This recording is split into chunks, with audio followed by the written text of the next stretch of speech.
कि आज election commission के समक्ष हमने 3 मुद्दे उठाए हैं।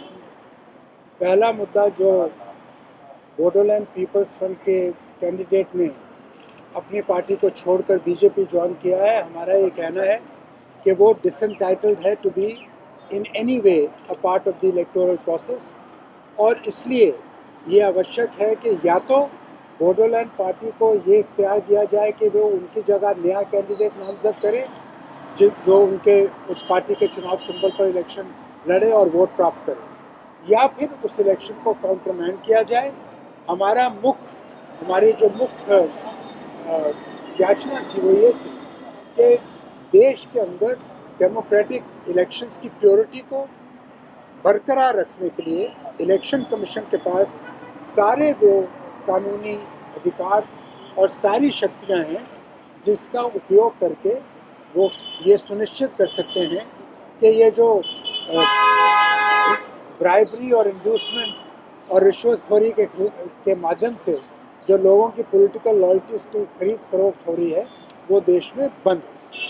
तो इसके ऊपर इलेक्शन कमीशन ने हमको गहराई से सुना है।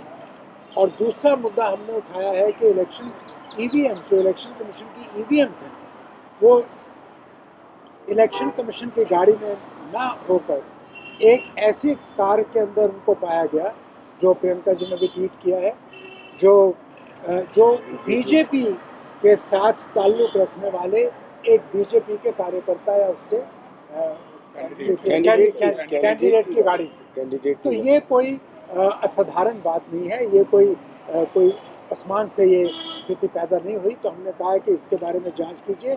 हमें ये जानकारी दी गई है कि 4 अफसरों को इलेक्शन कमीशन ने सस्पेंड किया है इसकी प्रिलिमिनरी इंक्वायरी के इस बात की प्रिलिमिनरी इंक्वायरी के बाद, और वो इस मामले में जो गाइडलाइंस हैं उनको पूरी तरह से इन्फोर्स करेंगे, ये हमें कहा गया। तीसरा मुद्दा जो हमने उठाया वो मुद्दा था जो प्रधानमंत्री जी की तस्वीर जो वैक्सीनेशन पत्र पर आती है, जिसके बारे में पहले ही इलेक्शन कमीशन ने कुछ डायरेक्शंस दी हैं, उन डायरेक्शंस को उन स्टेट्स में भी लागू किया जाए जहां पर अभी चुनाव हो रहे हैं या बाई इलेक्शंस हो रहे हैं। तो ये तीनों मुद्दों पर हमारी बहस हुई है, हमने अपनी बात को रखा है। मुझे उम्मीद है कि इलेक्शन कमीशन अपने विवेक के मुताबिक जो कानून द्वारा शक्तियाँ उनको हासिल हैं उनका सदुपयोग करके देश में राजनीतिक जो हमारा ढांचा है और जो डेमोक्रेटिक ढांचा है उसको मजबूत करने का काम करें। ना अंग्रेज़ी में कहने की ज़रूरत तो नहीं है ना। So we have today made 3 representations to the Honorable Election Commission.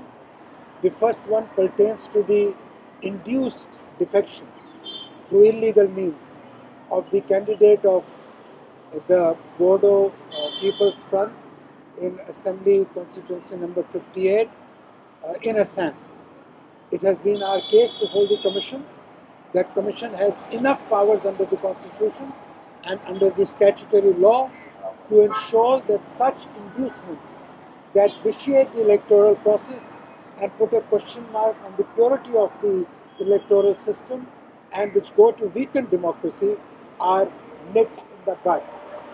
The second representation which was made to the Election Commission was in respect of the EVMs which were found in the car of a BJP candidate in Assam, which was a complete violation of the guidelines specified by the Election Commission itself.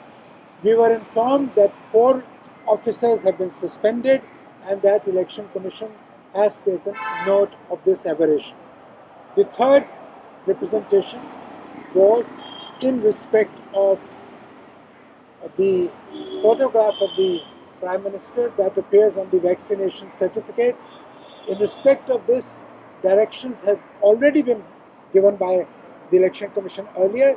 We have requested the Election Commission to ensure that these directions are complied with in all the states where by-elections are taking place and where elections are taking place. Thank you.